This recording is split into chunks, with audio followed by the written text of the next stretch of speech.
sini dengan Buce. Ya, hari ini kita kedatangan tamu yaitu Ustadz Felix Xiao dari Jakarta ya. Ya. Kita sedikit perkenalkan dirinya, Ya. Pak Felix. Ya, nama saya Felix Xiao. Saya lahir di Palembang, tapi saya kuliah di Bogor setelah SMA, dan setelah SMA saya kemudian sampai saat ini di Jakarta. Nah, sekarang lagi sedikit sharing di LA. Di LA ya. Saya dengar diundang sama Ikatan Cendekiawan Muslim Indonesia ya. Dan dibagi tugas di bagian West Coast, Pak Reza Syarif di East Coast ya. Ya, saya dengar juga sekarang populer ya.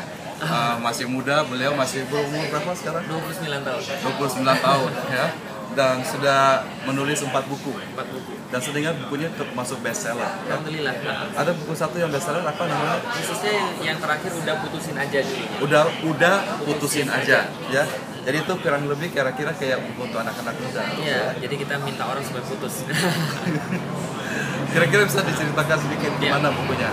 Jadi berawal daripada keprihatinan saya terhadap anak muda masa kini, khususnya mereka yang muslim. Karena kenapa? Karena orang-orang muslim yang muda zaman sekarang mereka dirusak oleh food, fun, and fashion. Nah, dalam bidang fun ini ada yang namanya pacaran tadi.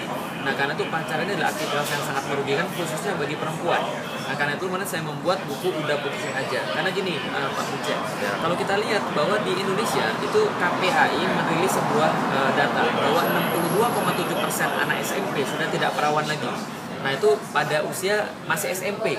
Nah, di tahun 2008. Nah, artinya adalah apa? Ini pasti awalnya dari mana? Ya, aktivitas-aktivitas yang seperti pacaran ini. Sedangkan Rasul dari zaman dulu sudah mengatakan bahwa tidak boleh seorang laki-laki dan wanita berdua-duaan kalau dia bukan mahram. Nah, karena itu kemudian kita buat buku judulnya Udah Putusin Aja. Sekarang pertanyaannya, apakah applicable di Indonesia? Ya, kita Indonesia kan beda. Kalau lu di mana di Saudi Arabia orang nggak ketemu. Indonesia kan beda gitu loh. Gimana? Apakah applicable di Indonesia? Ya, kalau masalah applicable kita meyakini bahwa itu pasti applicable. Karena Allah katakan la yukallifu nafsu la yukallifu nafsan illa usaha. Allah tidak akan membebankan sesuatu kecuali manusia itu pasti mampu. Cuma belum jadi habit saja. Nah, karena memang kita lihat kalau misalnya nggak pacaran terus gimana? Nah, kita balikkan saja bahwa pacaran tidak menjamin orang juga untuk langgeng. Bahwa sebuah penelitian mengatakan 3 negara yang paling besar perceraian di dunia adalah Rusia, Belarusia, dan Ukraina. Yang perceraian di atas 50%, termasuk United States di atas 50%, juga Indonesia di atas 30% perceraian. Nah, berarti pacaran tidak menjamin kelanggengan, karena mereka yang pacaranmu tidak menjamin kelanggengan.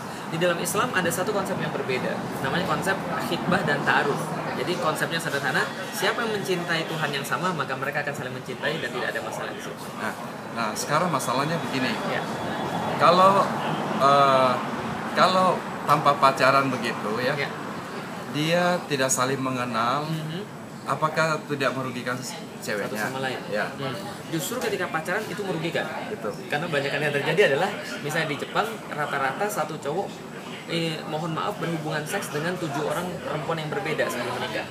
Sedangkan perempuannya berhubungan seks dengan 4 laki-laki yang berbeda sebelum menikah. Nah, artinya adalah apa? Ini merugikan karena wanita dinilai dari masa lalunya, track recordnya, sedangkan laki-laki dari masa depannya. Jadi ketika kemudian terjadi hubungan badan antara laki-laki wanita yang belum nikah, yang dirugikan banyak adalah perempuan. Jadi faktanya justru seperti itu.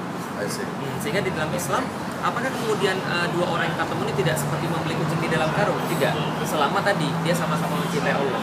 Kedua, masih ada fase ta'aruf di situ, di mana dia bisa bertemu walaupun tanpa kholwat.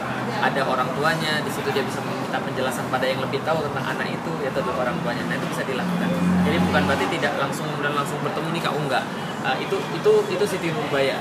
Nah, kalau kemudian Islam dia punya fase khitbah dan fase ta'aruf. Oke, ya. Well,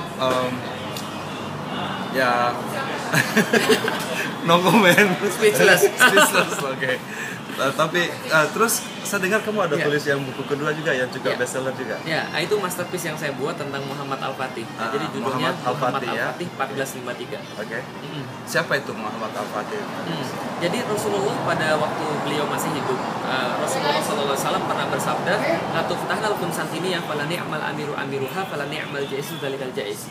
Akan ditaklukkan Konstantinopel dan penakluknya adalah pemimpin terbaik dan pasukannya adalah pasukan yang terbaik. Makanya jadi perebutan selama 800 tahun oleh umat muslim. Ternyata yang datang dan menaklukkan Konstantinopel setelah sebelumnya yang lain tidak mampu, namanya Muhammad Al-Fatih.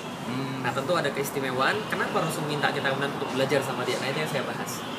Jadi Muhammad Al-Fatih ini sudah ada pada zaman Nabi Muhammad.